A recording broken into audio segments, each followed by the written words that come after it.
लक्ष्मण भरत शत्रुघ्न, राम लक्ष्मण भरत शत्रुघ्न, राम लक्ष्मण भरत शत्रुघ्न।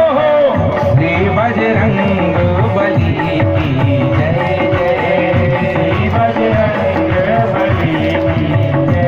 ओहो श्री बजरंग बली की जय जय, श्री बजरंग बली की जय। हो रघुवर जनक लली की जय जय, रघुवर जनक लली की जय।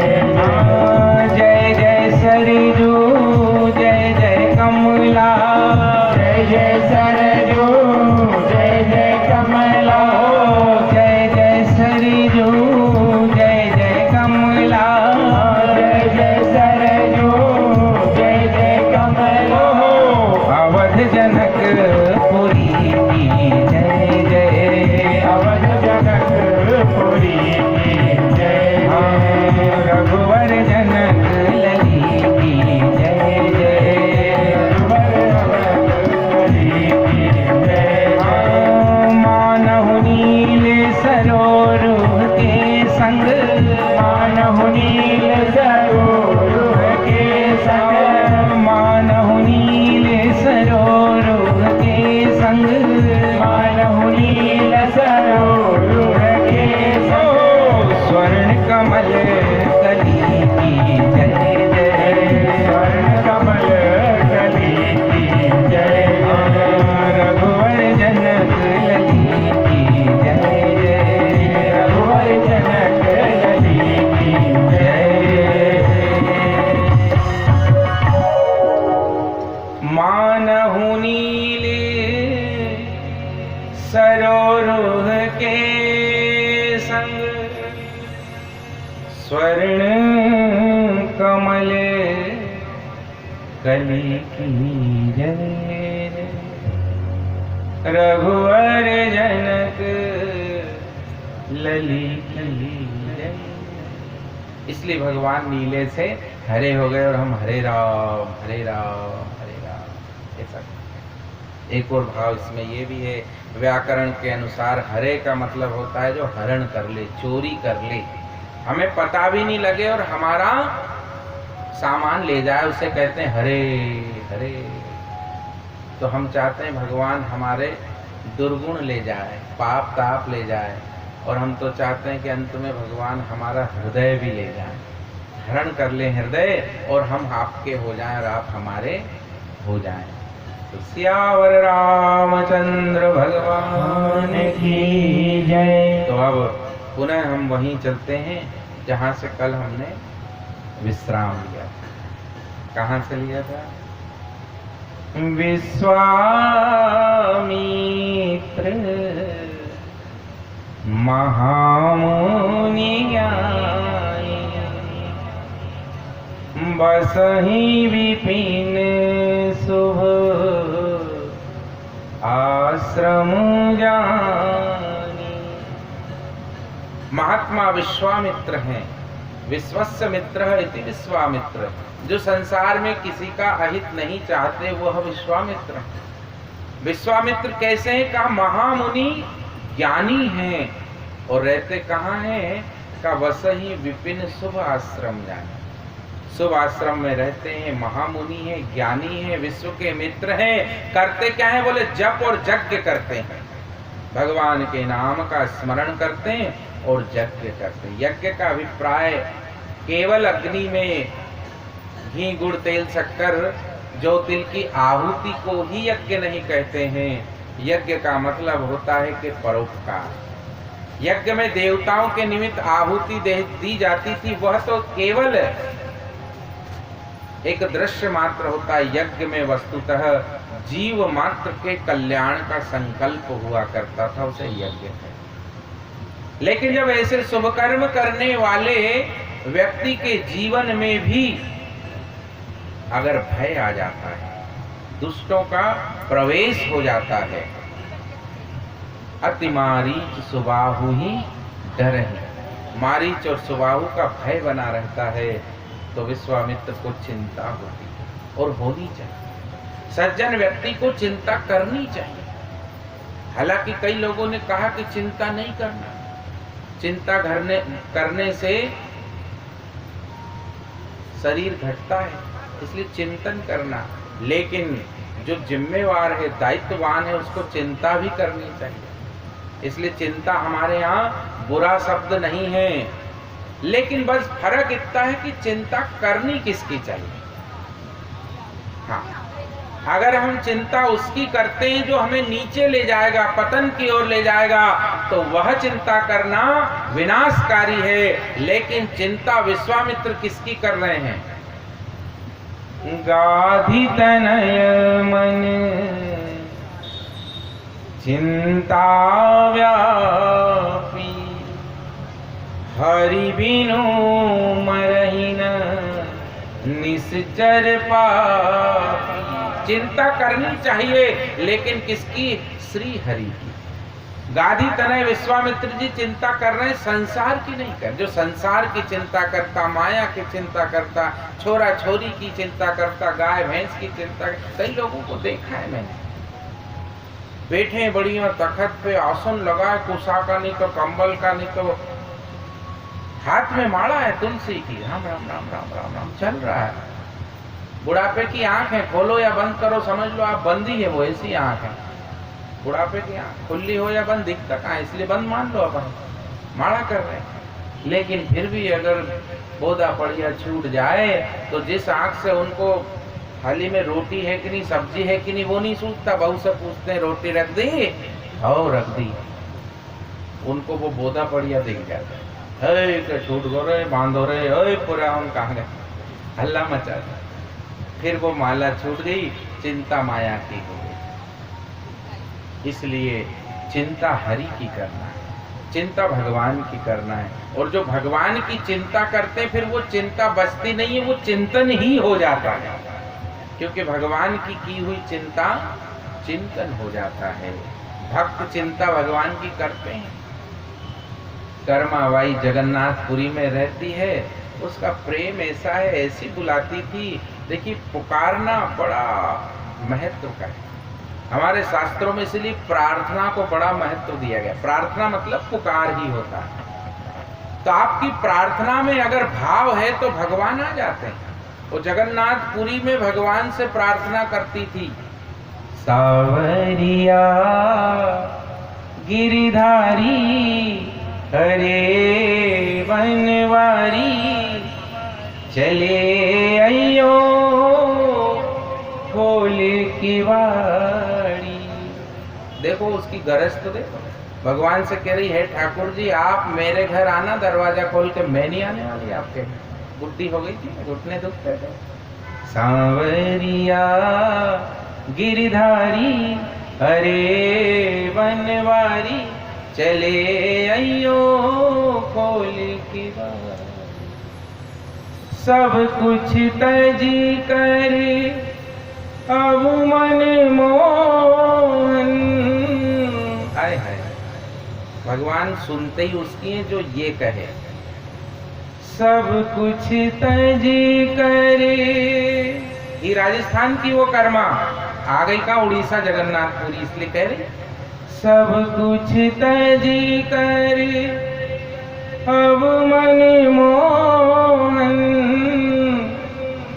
मैं तो भई हूँ तुम्हारी अरे बनवारी चले अयो खोल की वारी। ये होता है भक्त का रुबाब। भगवान से कह रही क्या आना, और ऐसे नहीं आना, खुद ही दरवाजा को खटखटा के फाटक खोल के आ जाना। मैं नहीं आ सकती, मैं वृद्ध हो गई, चलते नहीं बनता। और इसलिए आना, भगवान पूछे क्यों आना, के इसलिए आना कि मैंने आपके लिए सर्वस्व छोड़ दिया। सब कुछ तजी कर अब मन मोहन। कई लोग प्रश्न करते हैं कि भगवान ने जब विभीषण को तिलक लगाया समुद्र के जल से, और जो संपदा शिव रावण दीन दिए दसमात सोई संपदा विभीषण सकुचि दिन रघुनाथ। क्यों? संकोच किस बात का था? तो कहते शिव जी की संपदा थी, बिना पूछे दे दी, इसलिए संकोच था। तो मैं कहता इसलिए बिल्कुल नहीं था। हाँ, भगवान पूछ के नहीं देते हैं शिव जी से क्या दूं के नहीं दूं। यहाँ संकोच इसी बात का था कि विभीषण ने थोड़ी देर पहले उसी लंका को त्याग करके आया है, अब मैं वापस कोई माला उतार के रख दे ने आप स्वागत में पाछी वही माला पहरा दो तो वो ज्यादा खुश नहीं हो, क्योंकि यही माला तो मैंने अभी उतारी। तो विभीषण कहीं वापस मेरा हाथ में पकड़ ले के प्रभु यही लंका तो छोड़ के आया, अब वापस यही दिखा रहा है, मैं तो आपके चरण पाने आया हूँ। संकोच इस बात का। भागवत में भी ऐसा ही प्रसंग आता है, जब भगवान श्री कृष्ण वो सुखिया मालिन को गेहूं के दाने देने जाते हैं तो भगवान के मन में संकोच, उंगलियां चौड़ी कर देते, वो एक एक दाना नीचे गिर जाता, आखिरी में 4 दाने लेके पहुंचते हैं। तो पूछा गया ये संकोच किस बात का था भगवान को? वही संकोच था कि वो फल नहीं बेच रही थी सुखिया, वो तो अपने जीवन के फल दे रही थी। तप का फल, जप का फल, दान का फल, पुण्य का फल, उसने अपने जीवन फल कृष्ण की झोली में डाले थे, डलिया के फल नहीं डाले। डलिया के फल तो रूपक था, जीवन का फल समर्पित किया था। इसलिए श्री कृष्ण को संकोच था कि जिसने अपने जीवन का सर्वस्व मुझे दे दिया, मैं उसे ये मुट्ठी भर दाने दे दूंगा तो कहीं वो मना न कर दे, इसलिए संकोच बस उंगलियां चौड़ी करके गिरा देते। वही हो रहा है। सब कुछ तजी करी अब मन मोहन, मैं तो भई हूँ तुम्हारी अरे बनवारी, चले अयो खोल के वारी। ओ भगवान आते भी, भगवान बिल्कुल आते हैं, आप बुलाई तो। प्रार्थना एक ऐसी शक्ति है कि ये भगवान को वैकुंठ में भी सुनाई देती है, क्षीर सागर में भी सुनाई देती है, 14 भुवन में कहीं भी भगवान हो, आप प्रार्थना कीजिए भगवान सुनते हैं। इसलिए प्रार्थना नहीं छोड़ना चाहिए। हमारे पुराने लोग थे, वे बख्तर गिरते गिरते प्रार्थना कर लेते थे, रोटी खाते खाते, रोटी बनाते बनाते, यहाँ तक कि सोते थे तब भी प्रार्थना करते थे, हे प्रभु सो रहा हूँ, ये मेरी निंद्रा भी योग निंद्रा बना देना, आपकी गोद में मुझे सुला लेना, ऐसी विश्रांति दे देना दीनानाथ। प्रार्थना का बड़ा प्रभाव होता है। कहते हैं पानी पीने से प्यास न बुझे, हो सकता है भोजन करने से भूख न मिटे, ऐसा भी हो सकता है, परंतु प्रार्थना करने से भगवान न सुने, ऐसा कभी हो नहीं सकता। तो उसने प्रार्थना की, ठाकुर जी आते थे और ठाकुर जी आने लगे तो कर्माबाई को चिंता होने लगी। ये वही चिंता है, चिंतन वाली चिंता। भगवान रोज कहते मैया जल्दी बना लेना खिचड़ा, क्या होता है कि नहीं तो पंडित जी आ जाते। अब ये बिना नहाए धोए 4 बजे रात से खिचड़ा चढ़ा देती, बना देती। एक दिन जगन्नाथपुरी के संतों को पता चला कि ठाकुर जी खिचड़ा खाने को डोकरी घर रोज जाते हैं। वो पता लगा कि डोकरी न नहाती है, न धोती है, न मंजन करे, न कुल्ला करे, बस तो जैसे उठ के बना दे भगवान को खिलाए। संतों ने कहा हो गए तो बढ़िया शुद्धि है। पहुंच गए 10-20 संत कर्माबाई के झोपड़ी में और कहा भाई साहब ये क्या कर रही है आप? बोले मैं क्या करूं, वो आता है मांगता है बालवत, मैं बना के खिला देती हूँ, मैं भी आनंद में वो भी आनंद में, टेंशन किस बात का। बोले नहीं आनंद फानंद तो सब ठीक है, पर थोड़ी शुचिता का ध्यान रखो भाई, नहा धो के तो बनाओ, समुद्र किनारे रह रही हो, एक डुबकी तो लगा लो। अब संतों की बात बेचारी लग गई, और ठीक है बाबा नहा लूंगी। अब वो नहाने धोने के चक्कर में पड़ गई, इतने में देर हो गई। ठाकुर जी आके द्वार पर खड़े हैं, दरवाजे पे हाथ रख के मैया जल्दी कर। कर्मा कहती जरा रुको ठाकुर जी, साड़ी तो पहन लूं। अरे साड़ी ये चक्कर में तुम्हें डाल किसने दिया नहाने धोने के, अच्छी अपनी झड़ रही थी खिचड़ी। कर्मा बोले महात्मा थे कि नहीं, महात्माओं की ज्यादा नहीं सुनना, मैं कहूँ मेरी सुनना।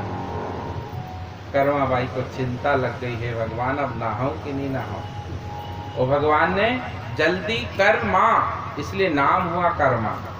नाम तो था कर्मेती बाई, पर जल्दी कर्मा, जल्दी कर्मा, जल्दी कर्मा, वो खिचड़ी की जल्दी में नाम ही कर्मा हो गया, प्रसिद्ध हो। चिंता गाढ़ी तनय मन चिंता व्यापी, हरि बिनु मिटहि न निश्चर पावै। विश्वामित्र जी के मन में चिंतन हुआ कि भगवान के बिना ये पापी मिट नहीं सकते हैं, इसलिए मुझे भगवान के पास जाना चाहिए। विश्वामित्र जी भगवान के पास जा रहे हैं। विश्वामित्र जी को ऐसा भाव था कि भगवान के पास जाने से शायद कष्ट होता है। हर भक्त को यही लगता है, इसलिए लोग भगवान से थोड़े दूर रहना चाहते हैं। बस अगरबत्ती दिया कर दो, इतना ही ठीक है भैया। भगवान का मार्ग बहुत कठिन है, पर बिल्कुल कठिन नहीं है। भगवान का मार्ग तो आनंद से भरा हुआ है, चल के तो देखो। विश्वामित्र जी ने भी भगवान को मानो प्रेम से कह दिया, प्रभु आप मेरी झोपड़ी छुड़वा रहे हैं, मैं भी अब आपका महल छुड़वा के मानूंगा। आप मेरे कंदमूल फल छुड़वा रहे हैं, मैं भी आपका राज भोग न छुड़वा दूं तो कहना। विश्वामित्र जी भगवान का स्मरण करते करते अयोध्या की ओर गए हैं। अयोध्या में महाराज दशरथ को समाचार हुआ, प्रभु ऋषि विश्वामित्र पधारे हैं। तो जब हमारे द्वार पर कोई संत महात्मा आते हैं, समझ लीजिए उस दिन हमारा बड़ा भाग्य तो रोज हो सकता है, लेकिन बड़ा भाग्य तब ही होता है जब हमारे आंगन में कोई विशुद्ध महात्मा, प्रभु प्रेमी महात्मा की चरण रज गिर जाए। दशरथ जी वशिष्ठ जी के समेत गए और नाथ सकल संपदा तुम्हारी, मैं समेत सेवक सुत नारी। हे प्रभु मैं तो आपका दास हूँ, शिष्य हूँ, सेवक हूँ, और केवल मैं नहीं, मैं समेत सेवक सुत नारी सब आपके चरणों में समर्पित है। चरण धुलाए, तिलक किया, माला पहनाए, उच्च आसन पर बिठाया। भोजन का समय हुआ तो विश्वामित्र जी को लेकर के गर्भगृह में मध्य भवन क्षेत्र में दशरथ जी भोजन कराने बिठाते हैं। और जब विश्वामित्र जी ने देखा, वाह, लोग बेकार चिंता करते हैं कि भगवान के रास्ते चलो तो भूखे मरते हैं लोग। मैं तो भगवान के रास्ते चला तो देखो 56 भोग की थाली आ गई सामने। विश्वामित्र जी बड़े आनंद से खाते हैं। मन में संदेह भी होता है, क्या पता ये खिला पिला के मना नहीं कर दे बाद में। लेकिन भोजन करते करते चतुर राजा दशरथ जी ने पूछ लिया, प्रभु आज इस दास की गलियों में कैसे रास्ता भूल गए। वैसे तो सबसे अच्छा समय भी यही होता है और सबसे बुरा भी यही होता है। कहते हैं भूखा वामन शेर बराबर होता है और खाया वामन गाय बराबर होता है। खा पी ले तब तो फिर आप जो चाहो करा लो, और भूखे हो और फिर कहीं कह दो तो फिर सीधे क्रोध ही आ जाएगा दुर्वासा की तरह। और आगंतुक भोजन के समय पर कोई आए तो ये 5 यज्ञ होते हैं, उसमें से एक यज्ञ है भोजन का पूछना। हाँ, वो मना कर दे तो कोई बात नहीं, नहीं तो हो सके तो कराना, नहीं कुछ तो जल तो पिला ही देना चाहिए। कहते हैं प्यासे को पानी पिलाने से हमारे पितृ तृप्त हो जाते हैं। इसलिए पुराने जमाने में लोग प्याऊ बनाते थे, पोखर खुदवाते थे, तालाब खुदवाते थे। पानी पिलाने का बड़ा पुण्य। वैसे सभी अलग अलग वस्तुओं के दान की महिमा है। सुंदर मनुस्मृति में बहुत सुंदर चित्रण किया है। वस्त्र दान करने का अपना फल है, जल दान करने का अपना फल है, भूमि दान करने से राजा होता है, स्वर्ण दान करने से कीर्ति की प्राप्ति होती है, अन्न दान करने से स्वरूप की प्राप्ति होती है। हाँ, जो अन्न का दान करते हैं उन्हें सुंदरता मिलती है। फेयर एंड लवली लगाने से आज तक कोई सुंदर नहीं हुआ, क्योंकि हमारे मोहल्ले में एक जाट ने लिया इतना बड़ा डब्बा, उससे पूछा ये क्या है, इसके गुरुदेव फेयर एंड लवली। मैं कहा क्यों? अरे क्यों, अपन ने एक भैंस ली है यहाँ, तो बेटी के दायजे में देना है, तो मैं सोच रहा महीना भर फेयर एंड लवली लगा दो, अच्छी गोरी करके दूंगा तो समझी भी मानेगा। उसने खूब पोता, महीने भर कुछ नहीं हुआ भैंस। हमारे पूर्वज कहते थे अन्न दान करने से सुंदरता। इसलिए आप देखिए विवाह की फोटो हर दुल्हन दूल्हे से ज़्यादा सुंदर होती है। क्यों? क्योंकि आप देखेंगे सबसे ज़्यादा अन्नदान यही करते हैं। आप तो निकल जाते हैं खेत में, खले टिमरनी हरदा, कोई भी भूखा प्यासा साधु संत आता है तो रोटी यही देती है। कथा भी जब होती है तो आप बताओ, आप कभी लाए क्या 1-8 किलो पन्नी में गेहूँ? नहीं लाए आप। मैं तो देख रहा हूँ ना 24 साल से ये धर लाती हैं मुट्ठी 2 मुट्ठी है। इनने क्या है, ये विज्ञान समझ रखा है। अन्नदान करने से सौंदर्य की प्राप्ति होती है। अन्नदान कर, इसलिए हमारे पूर्वज पहले अन्न क्षेत्र चलाते थे, इसलिए उनके संतान सुंदर होती थी, स्वयं भी सुंदर होते। सुंदरता के 2 भाव होते हैं, एक तो शरीर से सुंदर होना और एक मन से सुंदर होना है, इसलिए भोजन कराना चाहिए। भोजन की बड़ी महिमा। अब विश्वामित्र जी भोजन कर रहे थे, करते करते दशरथ जी ने पूछ लिया, प्रभु इस कारण से आना हुआ। विश्वामित्र जी ने कहा, रहे तो खाने भी नहीं दे रहे, बीच में ही पूछ रहे। इसलिए भोजन से निवृत्त हुए। फिर जाकर के जब सभागृह में बैठे तो विश्वामित्र जी ने पुनः पूछने पर कहा, महाराज मैं तपोवन में यज्ञ कर रहा हूँ, यज्ञ बहुत अच्छा चल रहा है और यज्ञ कर रहा हूँ, संकल्पित हूँ, इसलिए यज्ञ में कोई भी घोर कर्म नहीं करूंगा, क्रोध नहीं करूंगा, ऐसा मेरा संकल्प है। और उस संकल्प का लाभ लेकर के कुछ आसुरी शक्ति मेरे उस दिव्य और लोकोपकारी यज्ञ का विध्वंस करना चाहते हैं, इसलिए असुर आ जाते हैं और बार बार उत्पात कर रहे हैं। प्रभु मैं अत्यंत दुखी हूँ। दशरथ जी ने कहा, इतनी सी बात थी, आप संदेश कह देते, मैं स्वयं आ जाता सेना लेकर। विश्वामित्र कहते हैं कि फिर तो मैं ही नहीं निपटा देता उनको ना।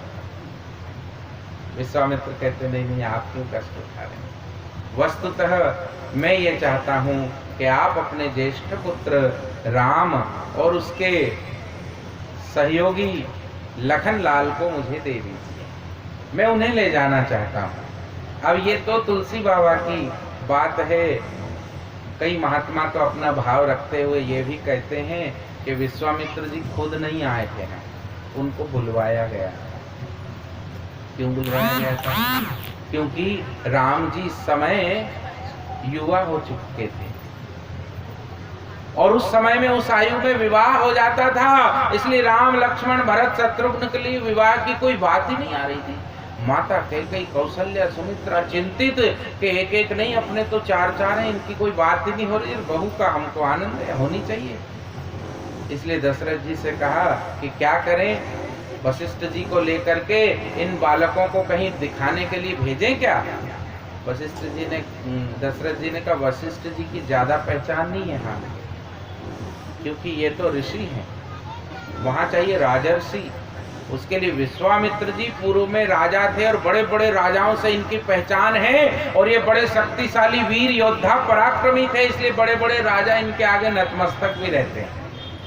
इसलिए विश्वामित्र जी अगर अपने हाथ आ जाएं तो अच्छा है। विश्वामित्र जी को बुलाया और उनसे कहा, बाबा ये चार चार हैं, सब ब्याह के लायक हैं, कुछ व्यवस्था हो सकती क्या? कैकेयी ने कहा, एक काम करिए, बाकी तो ठीक है, ये जो बड़े बड़े दो हैं ना, राम और भरत, इनको ले जाओ, आप तो देश विदेश घुमाओ, कोई भी बेटी पसंद आएगी तो विवाह करेंगे। विश्वामित्र जी ने दोनों को देख के बोला, नहीं नहीं, ये दोनों सांवले हैं, सांवले सांवले ले जाएंगे, लोग बिचक जाएंगे। फिर बोले, एक सांवला और एक गोरे की जोड़ बिठा दो तो चल जाएगा। विश्वामित्र जी ने दशरथ जी से पुत्रों को मांगा। दशरथ जी ने पहले तो बहुत विरोध कर दिया कि राम मेरे प्राण प्रिय प्रभु, मैं नहीं दे सकता, लेकिन शिव जी की भविष्यवाणी देख करके वशिष्ठ जी ने जब अनुमोदन कर दिया कि नहीं नहीं दे दीजिए, तो विश्वामित्र जी ने राम और लक्ष्मण जी को लेकर अयोध्या से प्रस्थान किया। जनक जी का मोह तो था ही दशरथ जी का, लेकिन वशिष्ठ जी ने जब कह दिया तो राम लक्ष्मण को लेकर के चल दिए विश्वामित्र जी तपोवन की ओर। मार्ग में जाते गए तो एक ताड़का नाम की आसुरी आ गई। कई जगह पुराणांतर में कहते हैं ये वही ताड़का है जिससे फिर इसी की अस्थियों से चरण पादुका बनी थी और बाद में इसी ने 14 वर्ष अयोध्या का राज्य चलाया। वरदान था इसको। भगवान ने ताड़का का एक ही बाण से वध कर दिया। आगे जाकर के प्रभु तपोवन में पहुंचे और वहां भगवान ने विश्वामित्र जी के यज्ञ का आरंभ कराया। कहा, प्रभु आप निश्चिंत होकर यज्ञ करिए और हम आपके यज्ञ की रक्षा का दायित्व संभालेंगे।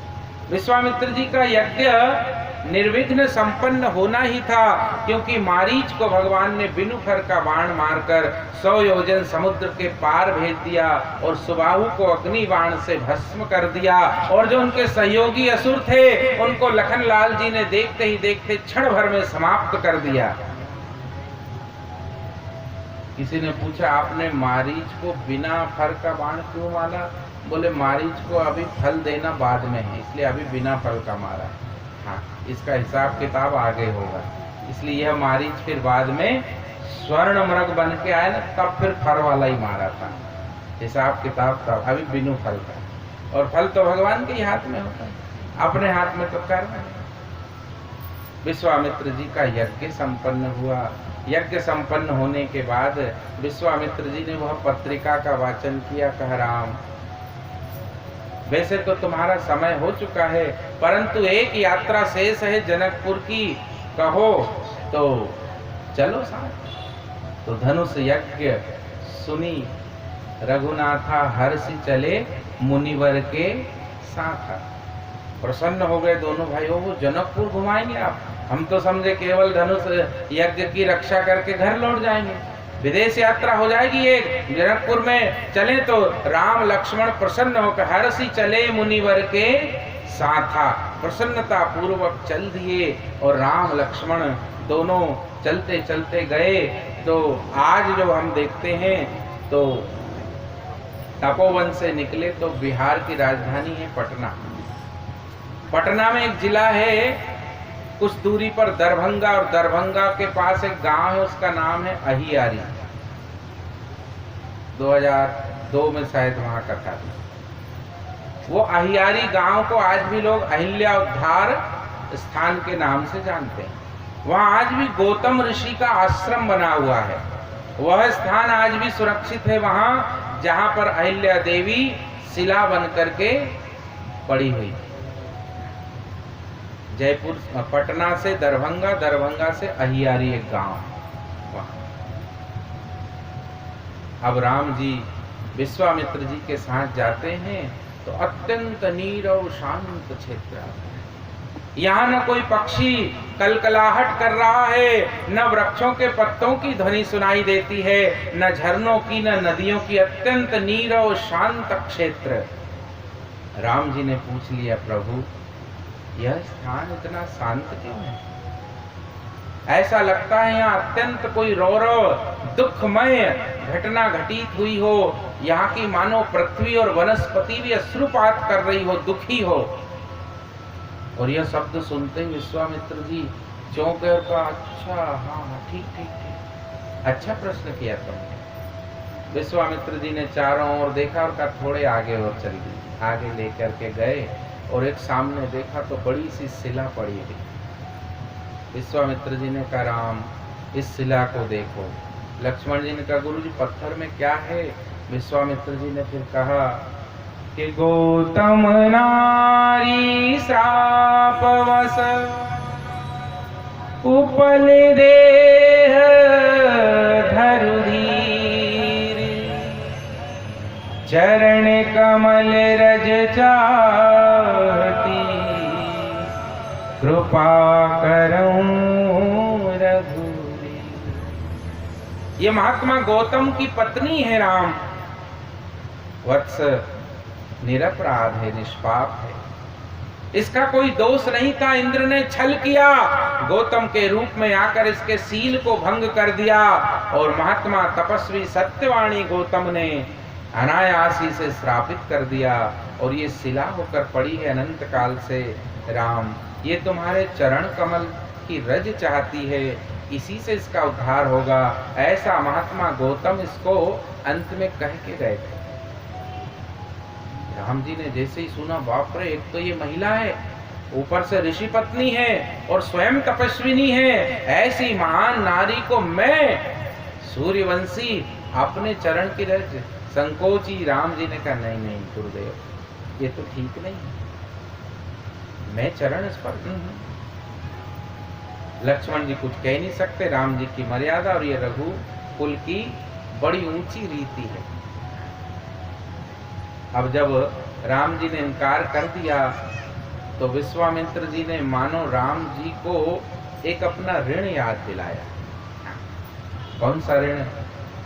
विश्वामित्र जी कहते हैं एक बार एक भक्त हो गया प्रहलाद। उस भक्त ने, याद करो राम, पत्थर से भगवान बनाए थे, पत्थर के खंबे से निकले थे भगवान नरसिंह। एक भक्त ने पत्थर से भगवान प्रकट कर दिए थे आज भगवान को वह ऋण चुकाना है कि पत्थर से भक्त को प्रकट करना है। ये प्रहलाद जी का ऋण है। और अगर आप इस ऋण से उऋण नहीं होंगे तो संसार में संसार के लोग कहेंगे कि बताओ, भक्त तो उदार है जो हर जगह भगवान को देखकर पत्थर से प्रकट कर देता है, लेकिन भगवान इतने कृपण हो गए कि जब भक्त को पत्थर से प्रकट करने की बारी आई तो इनकार कर दिया कि मैं नहीं देने वाला चरण रज। भगवान राम उस ऋण का स्मरण करके विचार करते हैं, बात सत्य है। अगर आज मैंने अहिल्या को चरण रज न दी तो इतिहास में मैं स्वार्थी हो जाऊंगा कि राम जी ने स्वयं तो पत्थर से प्रकट हो गए, भक्त ने कर दिया अपने भाव से। हिरण्यकश्यप ने कहा था ना कि बता कहाँ है, प्रहलाद जी ने कहा वो तो सर्वत्र है।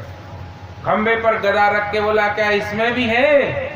प्रहलाद जी ने कहा रे भगवान सर्वत्र है इसमें मेरा विश्वास है। तो भक्त का विश्वास टूट न जाए, संसार भक्त की वाणी का निरादर न करे, इसलिए भक्त ने आपको उस खंभ से प्रकट किया। आज आप उऋण कर दीजिए इस शिला से भक्त को प्रकट करके।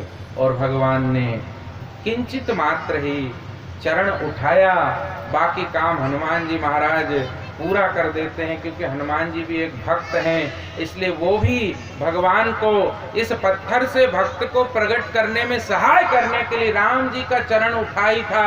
और हनुमान जी महाराज मानो पवन वेग से आए लपक के, और उस शिला को राम जी की चरण का स्पर्श मात्र होते ही उसमें से एक सुंदर दिव्य तपस्विनी नारी का प्रागट्य हो गया। बोली सियावर रामचंद्र भगवान की। अहिल्या जी सबसे पहले भगवान को प्रणाम करती है। अनंत काल से पति के दिए हुए श्राप से पीड़ित थी, उस पत्थर में पड़ी थी। कहती प्रभु अच्छा हुआ कि आपको महान भक्त प्रहलाद की आन लग गई, और अगर आप क्षण भर के लिए, मैं विचार कर रही थी अगर आप इनकार कर देते और आगे बढ़ जाते तो मैं न जाने और कौन से जन्म जन्मांतर तक यहीं पड़ी रहती। इसलिए प्रभु आप कभी भक्त के अवगुण नहीं देखते हैं, देखना भी नहीं चाहिए। आप तो महान कृपालु हैं, आप अगर हमारे अवगुण देख लेंगे तो हम जाएंगे कहाँ? अगर नाथ देखो अवगुण हमारे, अगर नाथ देखोगे अवगुण हमारे, अगर नाथ देखोगे अवगुण हमारे, अगर नाथ देखोगे अवगुण हमारे, अगर नाथ देखोगे अवगुण हमारे, तो हम कैसे भव से लगेंगे किनारे, अगर नाथ देखोगे अवगुण हमारे, अगर नाथ देखोगे अवगुण हमारे, तो हम कैसे भव से लगेंगे किनारे, तो हम कैसे भव से लगेंगे किनारे, अगर नाथ देखोगे अवगुण हमारे, अगर नाथ देखोगे। अब ये जो प्रार्थना है ये केवल अहिल्या जी की नहीं है, ये हमें करनी चाहिए वास्तव में, क्योंकि अहिल्या जी का काम तो बन गया। अब काम उलझा हुआ है किसका? हमारा काम उलझा हुआ है। उनको तो प्रहलाद जी की याद दिला करके भगवान को राजी कर दिया। प्रहलाद जी ने पत्थर से निकाला था भगवान, भक्त ने भगवान को पत्थर से प्रकट किया था प्रभु, आज भगवान को भक्त को पत्थर से प्रकट करना है। राम जी मान गए और चरण स्पर्श दे दिया, अब हमारी बारी है, इसलिए हमारी प्रार्थना होनी चाहिए।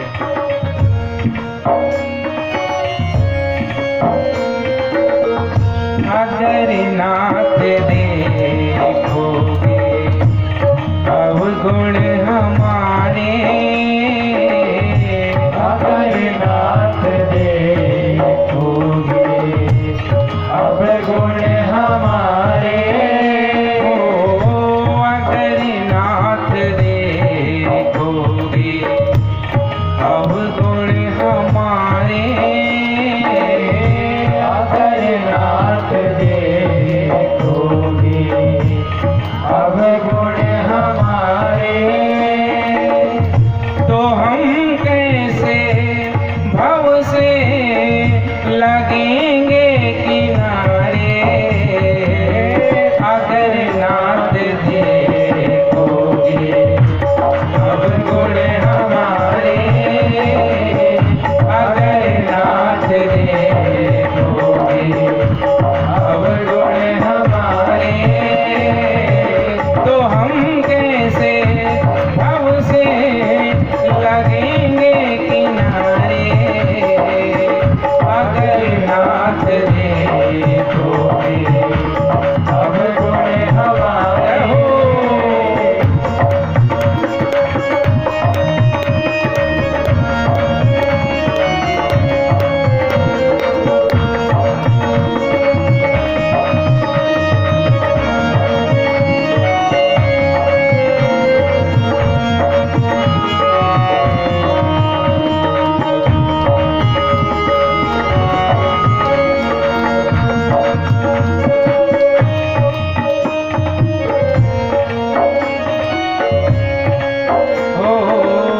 पतितों को पावन है करते कृपा निधि।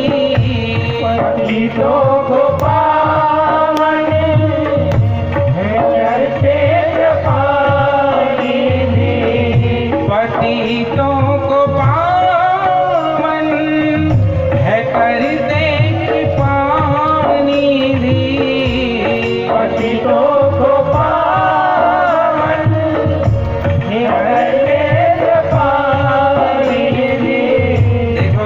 आपने सुना होगा ना, रघुपति राघव राजा राम और पतित पावन, याद है कि नहीं? तो रघुपति कौन कहती थी? कैकेयी रघुपति। राघव कौन कहती थी? मैया कौशल्या। रघुपति राघव। और लक्ष्मण जी सदा कहते थे राजा रामचंद्र की जय। लक्ष्मण जी अपना राजा बे राम जी को ही मानते थे, तो क्या था? रघुपति राघव। लक्ष्मण जी कहते राजा राम, और अब अहिल्या कह रही पतित पावन, और आधे घंटे बाद हो जाएंगे क्या? सीताराम। पतितों को पावन है करते कृपा निधि। पतितों को पावन है करते कृपा निधि। पतितों को पावन है करते कृपा निधि। पतितों को पावन है करते कृपा निधि। पतितों को पावन है करते कृपा निधि। पतितों को पावन है करते कृपा निधि। पतितों को पावन है करते कृपा निधि। पतितों को पावन है करते कृपा निधि। किए पाप हैं इस सुयस के सहारे। अगर नाथ देखोगे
कभी कभी अपना हक जानकर, अगर आप भक्त हैं तो भगवान से लड़ भी सकते हैं।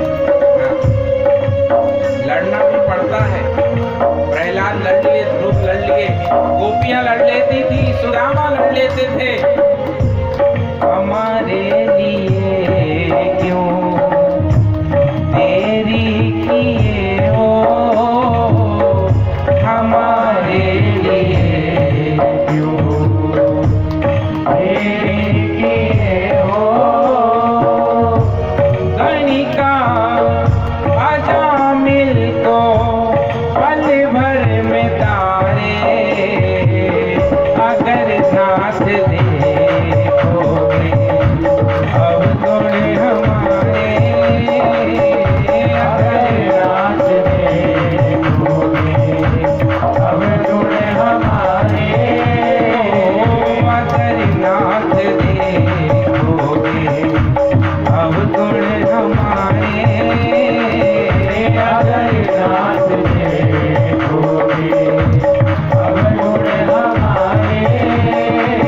तो हम कैसे भव से लगेंगे किनारे, अगर नाथ देखोगे अब गुण हमारे, अगर नाथ देखोगे अब गुण हमारे। जय हो हरि बोल।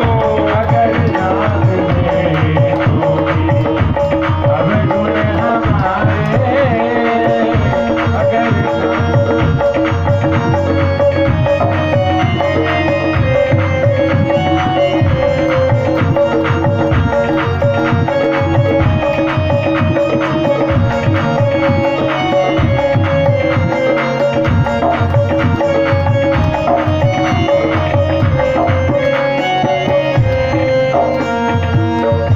ये माना धाम है, अपावन कुटीर है, माना धाम है, अपावन कुटीर है।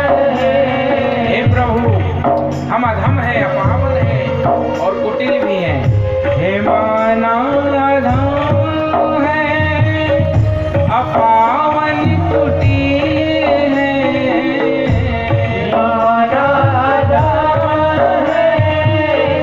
अपावन कुटीर है। ये माना धाम है, अपावन कुटीर है, ये माना धाम है, अपावन कुटीर है। सब कुछ है लेकिन है भगवन तुम्हारे, अगर नाथ देखोगे अब गुण हमारे, अगर नाथ देखोगे अब गुण हमारे। तो हम कैसे भव से लगेंगे किनारे, अगर नाथ देखोगे अब गुण हमारे, अगर नाथ देखोगे अब गुण हमारे, अगर नाथ देखोगे अब गुण हमारे, अगर नाथ देखोगे अब गुण हमारे, अगर नाथ देखोगे अब गुण हमारे, अब गुण हमारे, अब गुण हमारे, अब गुण हमारे, अब गुण हमारे, अब गुण हमारे, अब गुण हमारे। बोलिए सियावर रामचंद्र भगवान की। अगर नाथ देखो अब गुण हमारे, तो हम कैसे भाव से लगेंगे किनारे। इसलिए हे भगवान, जैसे अहिल्या जी तो पत्थर की भांति, ऐसे ही हम भी तो पत्थर हो गए। न हम वेद जानते, न पुराण जानते, न स्तुति जानते, न प्रार्थना जानते, न पूजन जानते, न आपको रिझाना जानते। हम तो किसी विद्या में एक्सपर्ट है ही नहीं। केवल और केवल अब बस आपकी करुणा ही ऐसी है जो हमें किनारे लगा सके। अहिल्या जी के अहिल्या जी बार बार नमन करती हैं, पर सद पद पावन, आपके स्पर्श से मैं पवित्र हो गई, पतित से पावन हो गई। प्रभु, मैं तो काम से पीड़ित, और आज संसार में आपने ऐसा अद्भुत मापदंड खड़ा कर दिया है। नहीं तो लोग कहते थे काम क्रोध अरुलोभ मोह नाथ नरक के पंथ। ये तो नरक के द्वार ऐसा कहा जाता है, लेकिन आपने आज एक काम से पीड़ित नारी को भी अपने चरण स्पर्श कराकर ये सिद्ध कर दिया कि जरूरी नहीं कि काम क्रोध से पीड़ित नरक ही जाएगा। अगर उसकी शरणागति, अगर उसकी पति सेवा, अगर उसकी सत्यनिष्ठा, अगर उसकी निर्मलता, अगर उसकी संत सेवा शुद्ध है, विशुद्ध है, तो भगवान उसके द्वार पर आकर उसे नरक नहीं जाने देंगे और अपनी पुण्याई को लेकर के पति लोक की ओर देते। अहिल्या ने कहा कि संसार में पहली बार ऐसा हुआ होगा कि दो लोग हैं, एक हैं जो काम विजयी हैं और एक मेरे जैसी जो काम पीड़ित है। आश्चर्य देखिए, भगवान शिव काम विजयी है, काम को भस्म कर दिया था। उनको आपके चरण नहीं मिले, उनको आपके चरणों की रज भी नहीं मिली। तो क्या मिला? बोले ब्रह्मा जी ने ब्रह्मलोक में जो आपके चरण धो लिए थे, वो चरणामृत गंगा के रूप में सिर पर धारण करने के लिए मिला।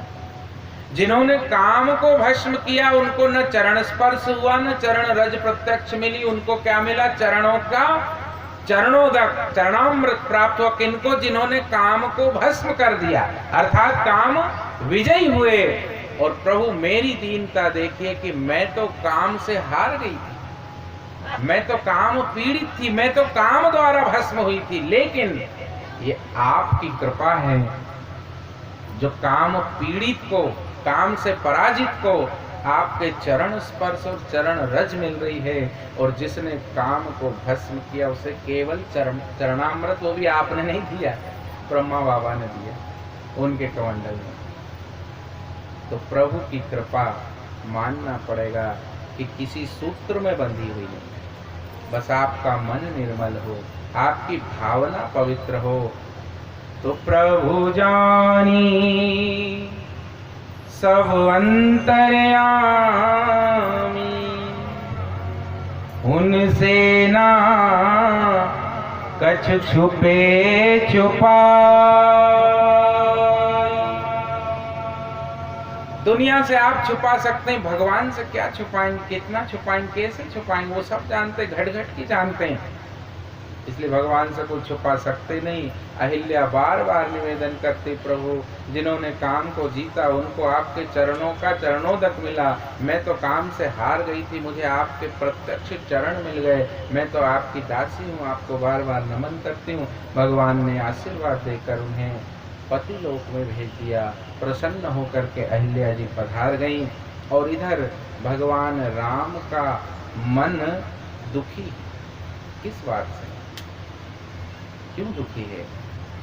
क्योंकि राम जी क्षत्रिय रघुवंशी हैं, मर्यादा का पालन करने वाले, लेकिन आज उनको आन देकर के चरणों की रज देवी को दिला दी। इसलिए एक तो मन में ये अच्छा नहीं लग रहा है, और दूसरा ये अच्छा नहीं लग रहा है कि राम जी जानते हैं कि अहिल्या जी निर्दोष थी, लेकिन दुष्ट इंद्र के दुर्भाव के कारण ऐसी निर्दोष पतिव्रता नारी को भी कितना कष्ट सहना था। राम जी के मन में ये भी, इसलिए ध्यान रखिए, कि हमारे घर में जो भी नारी रूप में माँ है, बहन है, बेटी है, वधू है, पत्नी है, पुत्र वधू है, कभी कभी हम उन्हें निरपराध होते हुए भी कठोर दंड का भागी बना देते।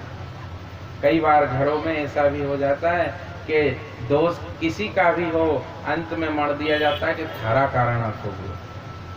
ये उचित नहीं है। भगवान राम को यही दुख है। हर्ष चले मुनिवर के साथा, अयोध्या से चले थे तब हर्षित थे, तपोवन से चले थे तब हर्षित थे, और आज अब भगवान यहाँ गौतम आश्रम से चल रहे हैं तो हर्षित बिल्कुल नहीं। भगवान मन ही मन दुखी है।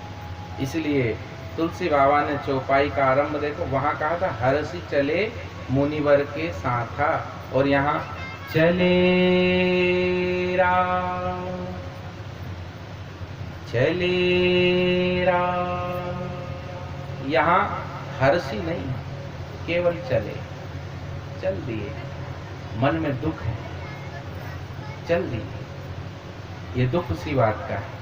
और जब हमारे मन में भी अगर कभी दुख हो तो कहाँ जाना चाहिए? विश्वामित्र जी जान गए राम का मन उदास है, तो विश्वामित्र जी जहां दुखी मन के जीव को जाना चाहिए, राम जी को रास्ता बदल के पगडंडी वाला उधर ही ले गए। कहाँ जाना चाहिए?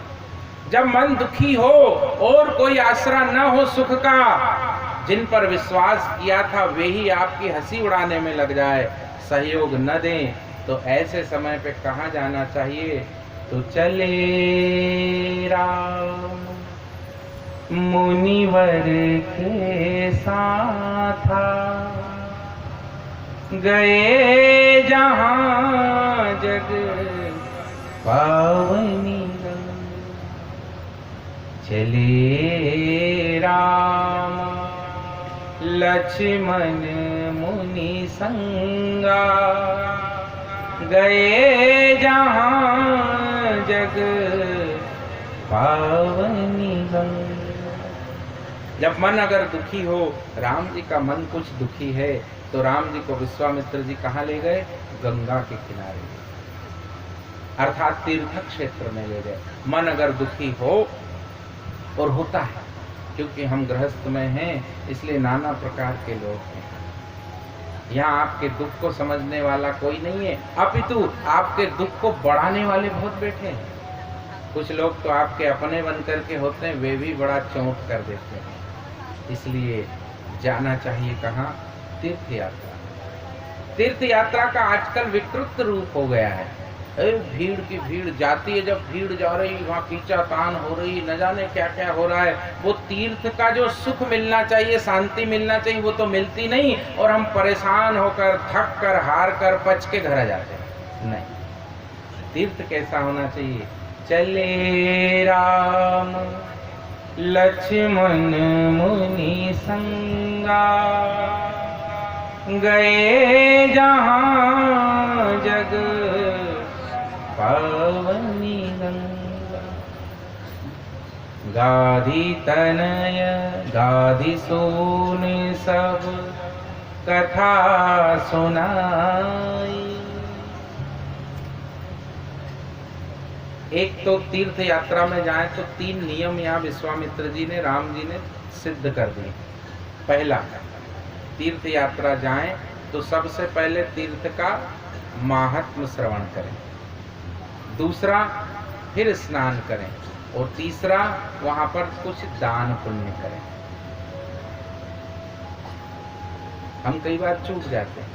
महात्म्य जानते हैं, मैं कई लोगों को देखता हूँ कि हम नर्मदा परिक्रमा जा रहे हैं, अच्छा जा रहे हैं, कर भी आए, अच्छा कर आए, फिर आके वो नर्मदा पुराण की कथा सुनते। नहीं, आके सुनने का क्या लाभ?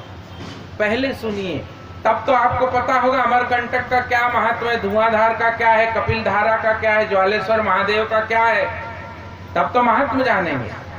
दूधी नदी संगम का क्या महत्व है, हनुमानगढ़ी का क्या महत्व है, बांद्रावान का क्या महत्व है, नर्मदापुर का क्या महत्व है, आवली घाट का क्या महत्व है, गोयत का क्या महत्व है, इंडिया का क्या है, नेमावर का क्या है, दंडकारण्य का क्या है,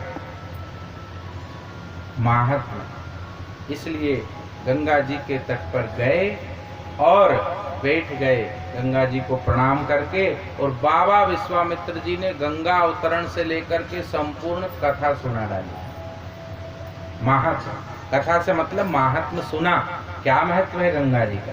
उसके बाद ऋषि समेत नहाए और फिर बहुत दान महिदेवन पाए। फिर महिदेव मतलब ब्राह्मणों को राम जी ने बहुत सारा दान दे दिया। फिर आगे बढ़े प्रसन्न मन से।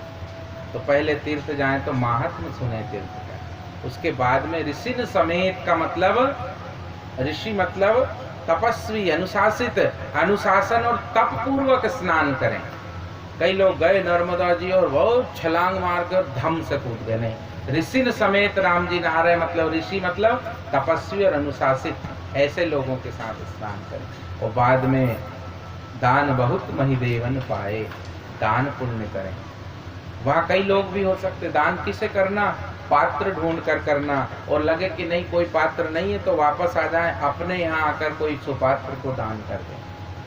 वेद पढ़ने वाले ब्राह्मण को बुला लें शाम को, उनसे सत्यनारायण की कथा करवा के उनको दान कर दें। क्योंकि दान हमेशा सुपात्र को देना चाहिए, कुपात्र को नहीं देना। कुपात्र को दिया हुआ दान व्यर्थ हो जाता है, अपितु हम पर भार हो जाता है। और दान भी शुद्ध मन से और शुद्ध ही दान करना चाहिए। हमारे राजस्थान में मैं गया कथा करने, तो वहाँ एक पंडित जी आ गए मेरे पास। जाते हैं तो गांव के ब्राह्मण आते ही कृपा करने। वो आ गए, मैंने कहा आपके गांव के? अरे कि हमारे गांव में एक सेठ जी बहुत कंजूस गुरुदेव। मैं जब छोटा था तो उनने जीवन भर तो कोई ज्यादा किया नहीं, लेकिन बुढ़ापे में रोज मंदिर आ जाते। अच्छा, हाँ। फिर बोले मंदिर आते और एक जेब में हाथ डाल करके बहुत सारे काजू मुझे देते। ले पंडित, काजू देख के मैं खुश हो जाता। दूसरी जेब में हाथ डालते बहुत सारे बादाम देते। ले पंडित, मैं और खुश हो जाता। ठंड के दिन थे, मैंने भी खूब काजू और बादाम का हलवा बनाया। मैं क्यों कंजूसी करूं, देने वाला दे रहा। अब महीने भर के बाद मेरी थोड़ी हिम्मत हुई, सेठ जी से दोस्ती हुई, तो मैंने धीरे से पूछ लिया, सेठ जी पूरा शहर तो आपको वहाँ कंजूस मक्खी चूस कहता है, पर आप तो बड़े उदार निकले हैं। बताओ, इतना 2 मुट्ठी काजू 2 मुट्ठी बादाम रोज दान कर रहे, आप जैसा कौन होगा? तो सेठ जी ने इधर उधर देखा और बोले, पंडित कोई तो कहिए मत। क्या? बोले कहिए कि मैं दुकान पे दिन भर बैठता हूँ, दुकान है उनकी किराने की। अब जब तक दांत थे तब तक तो मैं काजू मुंह में रख के चबा जाता, बादाम मुंह में रख के चबा जाता। अब दांत है नहीं तो क्या करता हूँ, बादाम ली, थोड़ी देर चूसता हूँ, मन भरा जाता है। जब निकाल के फेंकूं तो सोचता हूँ फेंकने से तो अच्छा कोई को दे दूंगा, तो जेब में रख लेता हूँ।